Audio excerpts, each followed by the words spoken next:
Hi. So everybody keeps asking, or everybody is curious about learning artificial intelligence, learning machine learning, learning data science. I want to go down to the basics. Why exactly in this world do we really need artificial intelligence? What is it that our current rule-based programming is not able to do? I think that's where I want to start everybody out from. If you look at the last 50 years or so that we have had in technology, we've seen a large number of projects being undertaken just by normal rule-based programming, right? A lot of times young people confuse automation with artificial intelligence. They are very different things. You go to a mall, you walk inside, the door opens up for you. You walk to an elevator, the elevator starts running, which was paused before when nobody was traveling. That is automation. You go to the washroom, you put your hand in front, the water starts coming in, that's automation. That's not machine learning, that's not artificial intelligence. None of those systems are really intelligent. Why did we really need to come to a point where we want our machines to be intelligent? Isn't that we really thought that the human mind is not capable enough to do a lot of things, and thus we invented calculators and computers to do things better and faster? So the reason artificial intelligence might be coming is not necessarily to just reduce human effort. I'll give you an example. 1969, 55 years ago, a rocket launched from Houston, USA in Texas. And it went up, it started revolving the Earth, it made a few rounds, it went into a transfer orbit, it reached the moon, it revolved the moon a couple of times. From the orbiter, a lander separated and the lander landed on the moon. The lander was pressurized to support human existence. Eventually, when they landed on the moon, the lander had to be depressurized. The suits had to be pressurized just to the exact point so that the humans can survive.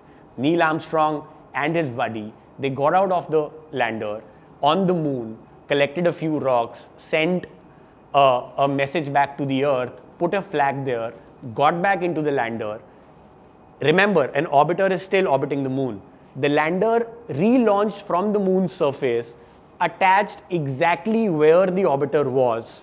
The orbiter, along with the lander, came back into a transfer orbit of the Earth and eventually landed in the Atlantic Ocean.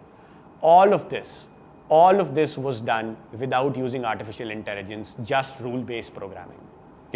Every day, billions of transactions happen. Trillions of dollars of money gets ledgered and audited. You don't lose any money, I don't lose any money. If we pay to somebody, our account gets debited, their account gets credited. All is done without artificial intelligence. What was the need for artificial intelligence to come in the first place? There would have been some use cases where, if you see, the normal rule-based programming was not able to do justice, was not able to deliver results. Any programming language you study, be it Java, be it Python, be it C, C#, C++, any of those languages, essentially rule-based programming consists of three major things. For, if, else, and do while. You need a loop to tell the machine for how long it has to do something. For I is equal to 0, I less than 20, I++. Eventually, you want to have some set of conditional statements. If this statement is met, do this. If else, this statement is met, do something else. Else if none of these statements is met, do this third thing, and so on and so forth. And you keep repeating all of this, system while these set of conditions are being met. So for, if, else, and do while is really the center of what computing has been for the last 50 years. What was the real need to get in a system in which the machine itself becomes intelligent? I'll tell you why. Every day, almost 1 lakh flights take off and land. And air travel by far is considered the safest mode of transport. Better than cars, better than road, better than rail. It's done. And to give you another point, 85% of the times these planes are in the air, they are run on an autopilot system. The autopilot system also is non-artificial intelligence based. It's rule based. But still, you have artificial intelligence coming today. I am sure it's not just because somebody can write an email faster. it's not definitely because Ankur can write a poem for Swati and give it to her, right? The reason could be different, and let's dig deeper into it as to what that reason is. Imagine when a plane takes off from New Delhi and is coming to Chennai. After attaining a height of 35,000 feet, the pilot eventually engages the autopilot. What exactly will that autopilot need to do, and can we really solve it using for, if, else and do while? When the plane is at 35,000 feet, what exactly is happening? What is happening is that the normal reaction which its wings are producing with the air in that region is equivalent to the weight of the craft, right? So the normal reaction is equivalent to mg. Only then will you be able to exactly maintain your altitude.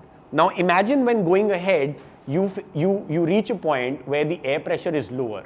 What will start happening is that the normal reaction that you're having at STP or the standard pressure of that region will now start to become lower than the weight of the plane. So the plane will start coming down.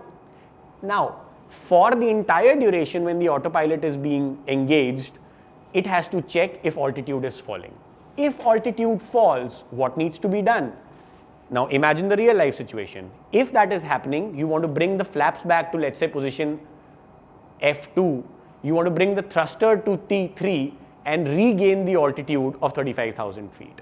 When you're there, you want to again check if the altitude is falling or if the normal reaction is equal to the weight of the craft. If that is the case, you go back to the cruising positions for both flaps and throttle.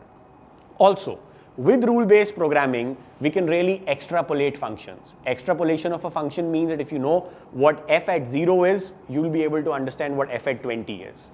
So if I know where my position is, or the craft knows where its position is and what its trajectory is going to be going ahead, and for the remaining 20-30 planes which are in its vicinity, it also knows for them. Now, the DGCA says that for a spherical radii, no two planes should come in a bare minimum radius of 5 kilometers of each other. Placeholder number.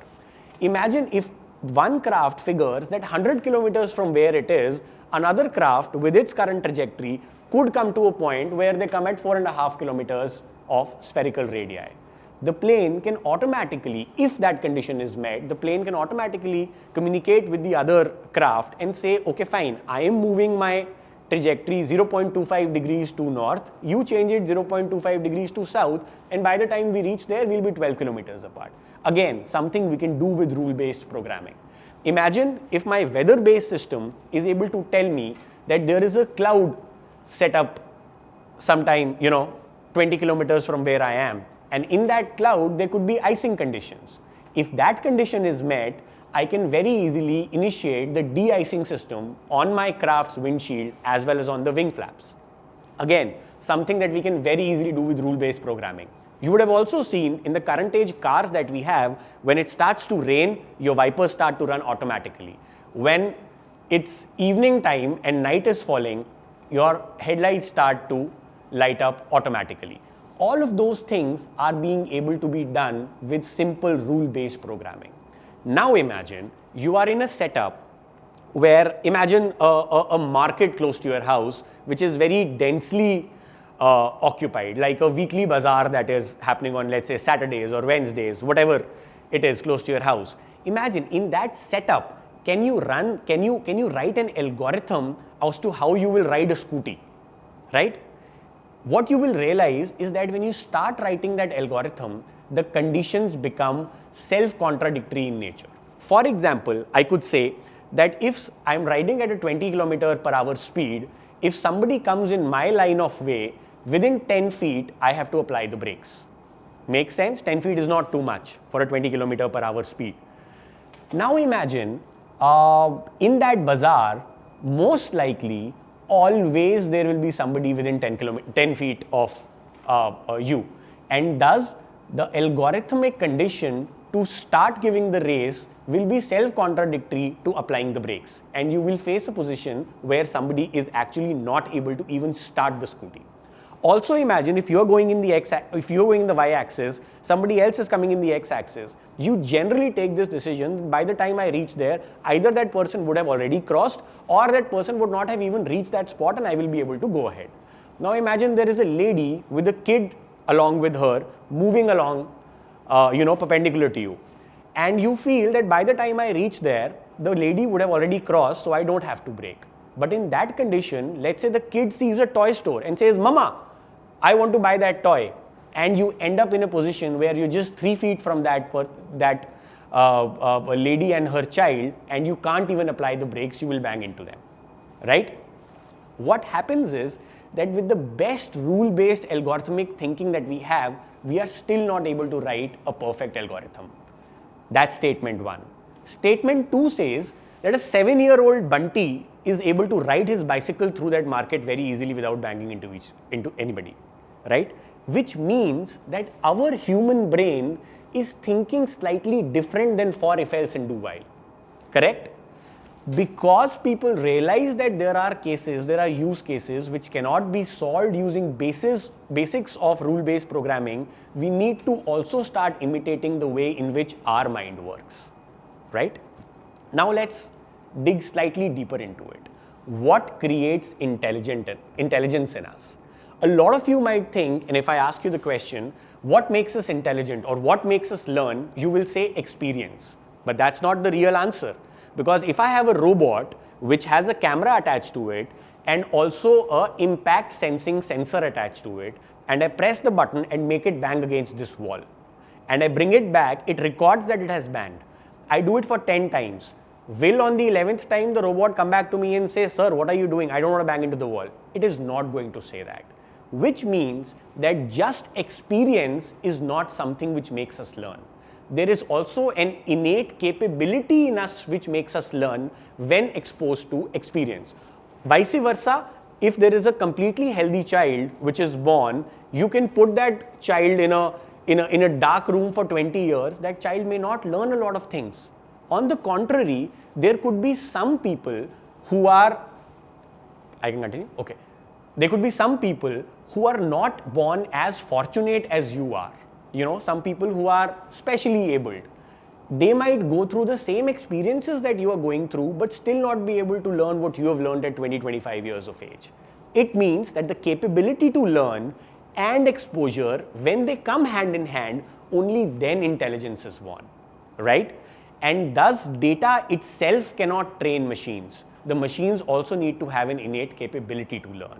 How do we do that? We again try to imitate the human mind.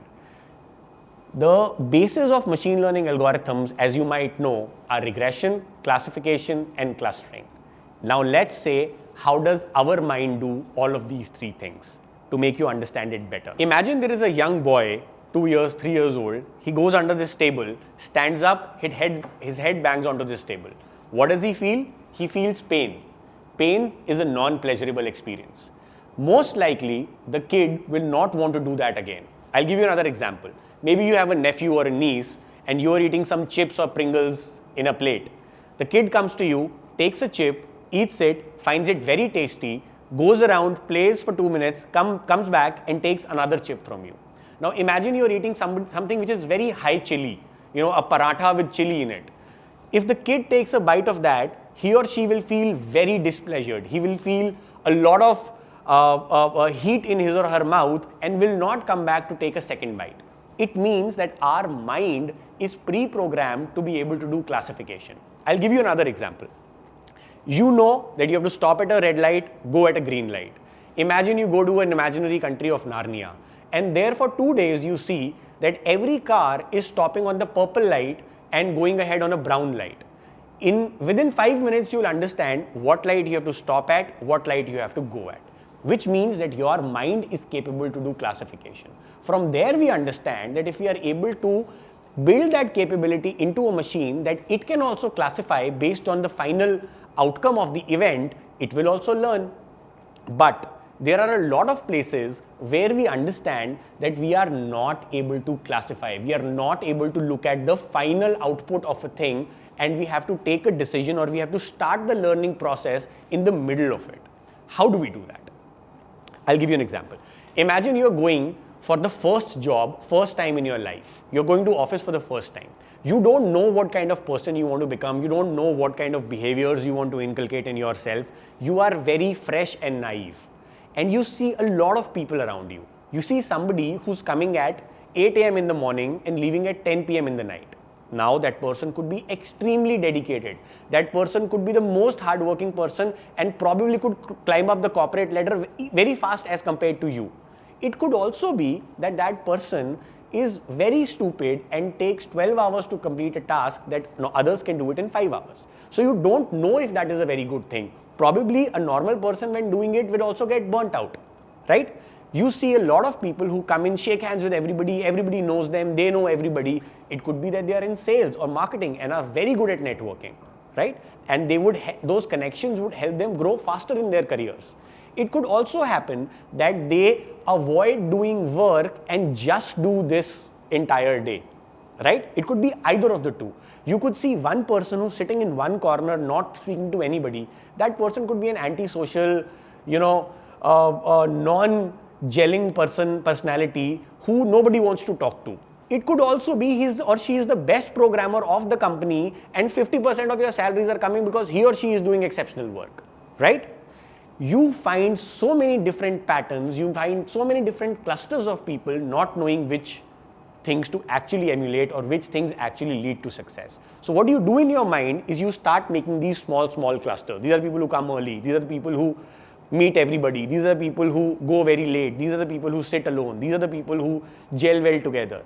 And after some time, when you look back, in the entire equation of success, you are able to understand which cluster variable actually has a positive coefficient or a negative coefficient. If 8 out of 10 people from one cluster are very successful and the remaining 2 are also moderately successful, you know that that particular habit or that particular trait is something which has a positive coefficient to success. You could also understand if something has a negative coefficient, or if most of the recordings show that half people are successful, half people are not successful, or are both average, you will be able to understand that that particular variable or cluster has a 0 coefficient. It doesn't have any impact on your performance overall, right? So when you don't know the end result, that's when you make clusters. When you don't know the last branch of the tree, that's when you make clusters. When you know the last points, you classify. Also, regression is something you would have heard about. But have you ever thought that your mind also does regression? Have you thought about it? I'll give you a thought experiment. Imagine there is a place close to your house for which from your house there are 2 or more than 2 routes from which you can go there. Now imagine you are sleeping in your house and I give you a phone call. It could be morning, afternoon, evening, you can sleep anytime, right? It's a free world. I call you and you wake up from my phone call and I ask you, yeah, I'm standing outside your house, I want to go to this place, which route should I take? What your mind will do at that point of time is called regression. How will your mind start thinking? Your mind might say, okay, fine, what's the day? It's a Monday. Monday, 10 o'clock in the morning, sir, don't take this route because on this route you will find 3 red lights where there will be a lot of office traffic. You take a slightly longer route, but it will be comparatively freer and you will reach faster. It could also be on that route, if I call you at 2 p.m. in the afternoon, you can say there are 5 schools, sir, on that route, and if their buses start coming out at 2 o'clock, you will face a lot of traffic at that point of time. At 2 o'clock, the traffic on the office route will not be that long, so you should will not be that much, so you should take that route. It could also be there is a route from within the lanes, very small route, and I can reach to the destination in 5 to 10 minutes.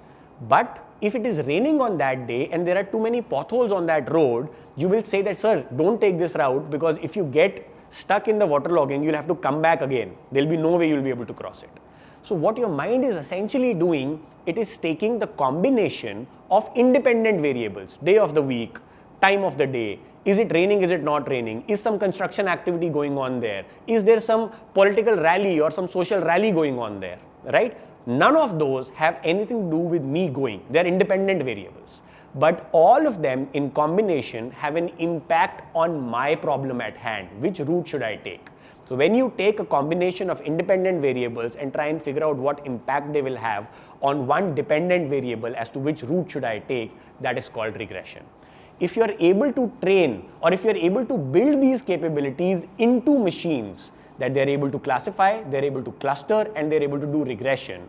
And then when you feed them with a large amount of data, which is essentially telling them what happened in what circumstances, eventually what develops is intelligence, but because you've developed it artificially, it's called artificial intelligence, right? The dependence on data is equally high because the machine learning algorithms were figured out 30, 40 years ago, but you did not see AI coming in that powerfully at that point of time. Why?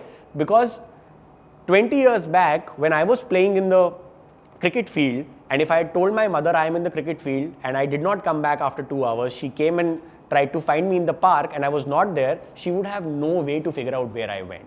Today, when I go out to play and tell my wife I'm going to play cricket, there are 5, 6 different ways in which she can track me. My phone has a GPS, my car has a GPS, my watch has a GPS, right? She can even figure out if I'm actually playing or just smoking a cigarette there. You know, if I've been out for 2 hours and just walked 200 steps, it means that I'm not really playing. If earlier I used to go to a patty store to buy a patty after playing and taking 2 rupees from or 5 rupees coin from my father's shelf, nobody knew that I've eaten a patty. Today, if I pay through Paytm, it knows. If I have gone through the billing mechanism at that shop, the bill will show that I have taken a patty at 2:55 p.m. 5 GPSs will have my data there. There will be 20 CCTV cameras which would have captured where I am going. So the amount of data which is getting produced is higher. And secondly, with the advent of cloud computing, that entire data is being stored in specific requisite places. And if you have access to that kind of data for millions of people or billions of people, you can really ensure that the exposure that you're giving to machines which are capable to learn is way higher than what any human will ever have. And thus, the advent of machine learning and artificial intelligence is what the future has for today. Thank you.